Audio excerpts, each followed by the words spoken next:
Hello मेरे प्यारे बच्चों।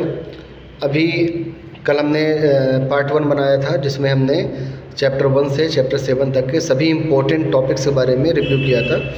ये है पार्ट आपका सेकंड जिसमें हम चैप्टर 8 टू चैप्टर 14 तक के इम्पोर्टेंट क्वेश्चंस के बारे में बात करेंगे कि आपको लास्ट टाइम में क्या क्या टॉपिक्स हो एक बार रिव्यू करके जाना है एग्ज़ाम में। ठीक है, तो चैप्टर 8 में जो मोस्ट इम्पोर्टेंट क्वेश्चंस बनते हैं वो तो बेटा आइडेंटिटी बेस्ड क्वेश्चन ही बनते हैं, लेकिन और छोटे छोटे क्वेश्चन भी आपके 2 मार्क्स 3 मार्क्स में जो क्वेश्चन आते हैं वो क्वेश्चन कैसे आ सकते हैं। जैसे कि आपके एक है साइड्स के रेशियो पे क्वेश्चन बन सकता है कि आपको कोई एक ट्रिग्नोमेट्रिक रेशियो जैसे कि साइन ए की वैल्यू 4/5 है तो tan ए की वैल्यू निकालिए, है ना, ऐसे करके क्वेश्चन पूछ सकता है। एक क्वेश्चन और बन सकता है कि साइन या कॉस की एक वैल्यू आपको गिवन होगी, आपको बोलेगा अदर ट्रिग्नोमेट्रिक रेशियोज़ की वैल्यू फाइंड करिए। ऐसा भी एक क्वेश्चन आपका गिवन है बुक में और एक एग्जांपल में भी गिवन है। इसके अलावा आपको एक टाइप का क्वेश्चन एंगल बेस्ड क्वेश्चन भी बनता है कि साइन ए प्लस बी की वैल्यू √3/2 है, साइन ए माइनस बी की वैल्यू 1/2 है, तो आपको ए और बी की वैल्यू फाइंड करनी है। ए और बी का कुछ रेंज देगा 0 से 90 के बीच है, ऐसा करके क्वेश्चन आता है। जो मोस्ट इंपॉर्टेंट क्वेश्चन बनते हैं बेटा वो बनते हैं आपके आइडेंटिटी से।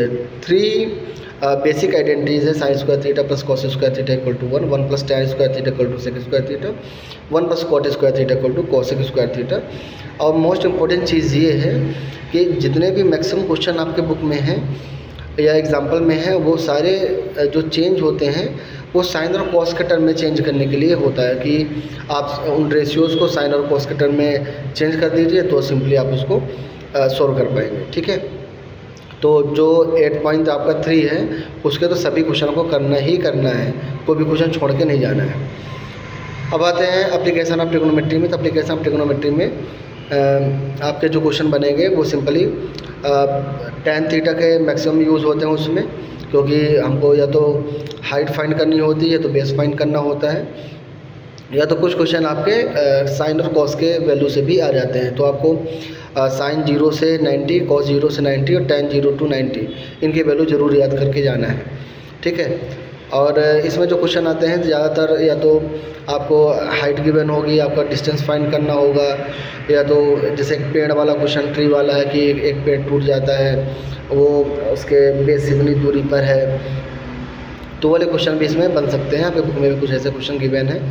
या फिर कोई ऑब्जेक्ट है जो इतनी दूरी पर है एक पॉइंट से, है ना, एक नदी वाला क्वेश्चन भी बन सकता है इसमें। तो ऐसे बहुत सारे क्वेश्चन उसमें बुक में हैं, तो एक बार उनको जरूर क्वेश्चन को रिव्यू करना है। हाइट टावर क्या है, जहाँ पे डबल फिगर बन रहे हैं, एक आपका घर है सामने एक टावर है ना, टावर के जो फुट से है वो मकान का जो एंगल ऑफ एलिवेशन है उसका कुछ वैल्यू है, फिर मकान के फुट से जो टावर का एलिवेशन है उसकी वैल्यू कुछ है। तो ऐसे वाले क्वेश्चन भी पूछता है कि टावर की हाइट क्या होगी या तो मकान की हाइट क्या होगी। ऐसे वाले क्वेश्चन भी बहुत सारे आते हैं, तो एक बार ऐसे क्वेश्चन ज़रूर रिव्यू करके जाना है। अगला आता है आपका चैप्टर 10 जिसमें आपका सर्कल चैप्टर है। सर्कल चैप्टर में 10.2 थ्योरम बहुत इंपॉर्टेंट थ्योरम है, उसके 2 एग्जाम्पल भी गिवन है, तो उन 2 एग्जाम्पल को एक बार देखना है और 10.2 थ्योरम को भी एक बार देख के जाना है। ठीक है, तो टेंजेंट से रिलेटेड अच्छे अच्छे क्वेश्चन बन सकते हैं, तो टेंजेंट की प्रॉपर्टी आपको पता होनी चाहिए और जो कुछ उसमें एक आध 2 थ्योरम है उन थ्योरम्स को आपको कर लेना है प्रॉपर्ली। अगला है चैप्टर आपका 11 एरिया रिलेटेड टू सर्कल। तो जहाँ जो सबसे ज़्यादा क्वेश्चन बन सकते हैं आपके वो सेगमेंट से रिलेटेड क्वेश्चन बनते हैं, क्योंकि सेगमेंट निकालने का थोड़ा तरीका डिफरेंट है, डायरेक्ट फार्मूला नहीं है। तो we have to find out the area of segment, that means we have to find out the area of sector and we have to remove the area of triangle. तो जो segment वाली question है ऐसे question को जरूर देखना है। Minor segment से क्वेश्चन ज़्यादा आते हैं, मेजर सेगमेंट क्वेश्चन कम पूछा जाता है।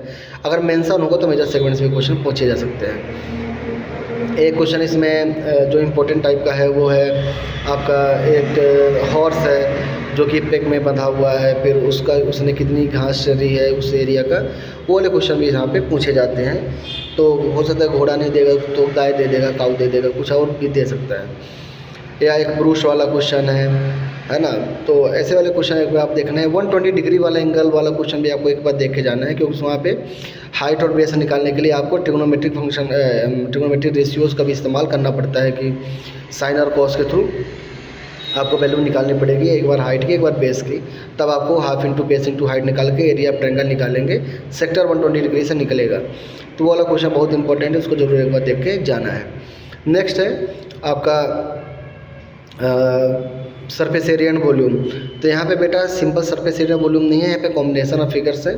तो जो बेसिक आपके 3D शेप्स हैं जैसे कि क्यूब, क्यूबॉइड, है ना, तिनका CSA, LSA, वॉल्यूम, कोन है, सिलेंडर है, स्फेयर है, हेमिस्फेयर है, इन सभी का आपको CSA, LSA और वॉल्यूम के फार्मूले आपको अच्छे से लर्न होने चाहिए। और पूरे फिगर का आपको सरफेस एरिया बोलेगा तो टोटल सरफेस एरिया ही फाइंड करना होता है। तो CSA का फार्मूला लगा के कॉम्बिनेशन ऑफ फिगर्स हैं तो एडिशन करेंगे और जो भी कॉमन शेप होता है उसको माइनस करके अपन निकालते हैं। तो यहाँ पे एक क्वेश्चन वो गुलाब जामुन वाला है, वो बहुत इंपॉर्टेंट क्वेश्चन है, उसको एक बार ज़रूर देख के जाना है।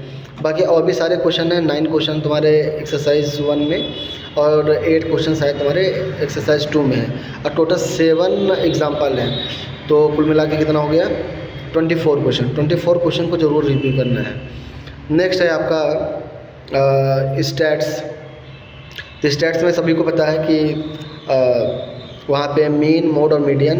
मीन निकालने के 3 मेथड्स हैं, direct method, step deviation method और एज्यूम मीन मेथड। आपको मैक्सिमम अगर यूज़ कर सकते हैं तो एज्यूम मीन मेथड का यूज़ करिए, क्योंकि वो सिंपलेस्ट है।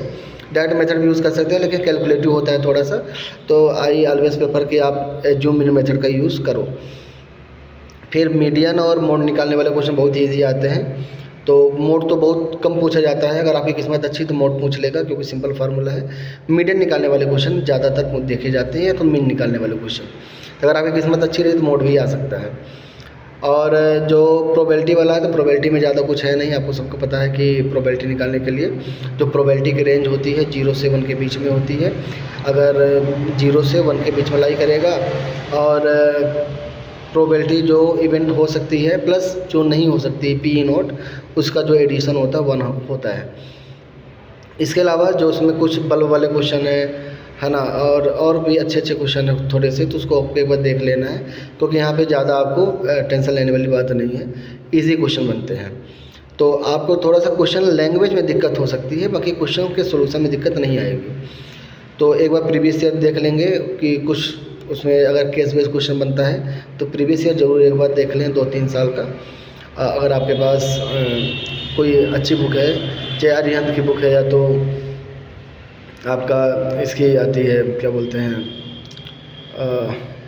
मुझे नाम नहीं याद आ रहा है, तो उस वाली बुक से आपके पास होगा ही, तो उस वाले बुक से भी आपको एक बार देख लेने हैं। या तो आप selfstudy.com में सीधे चले जाइए, वहाँ पे प्रीवियस ईयर दुनिया भर के भरे पड़े हैं, आप उस वाले बुक से उस वाले PDF से भी क्वेश्चन देख सकते हैं।